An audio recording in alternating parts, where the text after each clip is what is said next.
About a third of American children and teens are obese or overweight. And a new scientific study published today says that fat kids who lose weight are at significant risk of developing eating disorders, but their symptoms are often overlooked by doctors. Explain to us what these findings are. Oh, hi.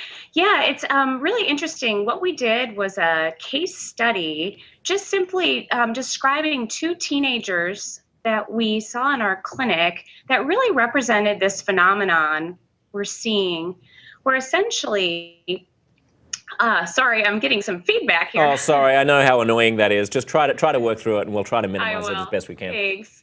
So essentially, these are these two teenagers that we saw in our clinic that really represented this phenomenon where we essentially saw, we've been seeing about 35% of our patients coming in who developed a severe eating disorder called anorexia nervosa.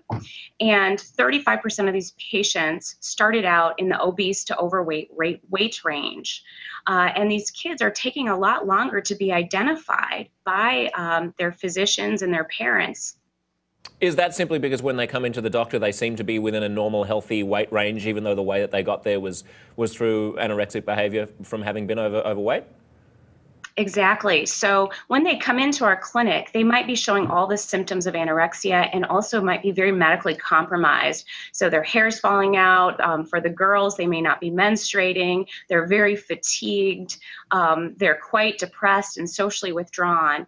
And even though they're very sick individuals, their weight might be in the quote unquote normal weight range or the average weight range. So they're not being identified as early. Are they able to stabilise their weight there and segue into a healthy lifestyle, or does the anorexia perpetuate until it becomes visible? Yes, for many of these kids, they can't stabilize in that weight range because for them, that's not a healthy weight range. You know, we have to respect individual differences and how everyone really needs a different weight to be adequately healthy. Is obesity ever a healthy weight range, though?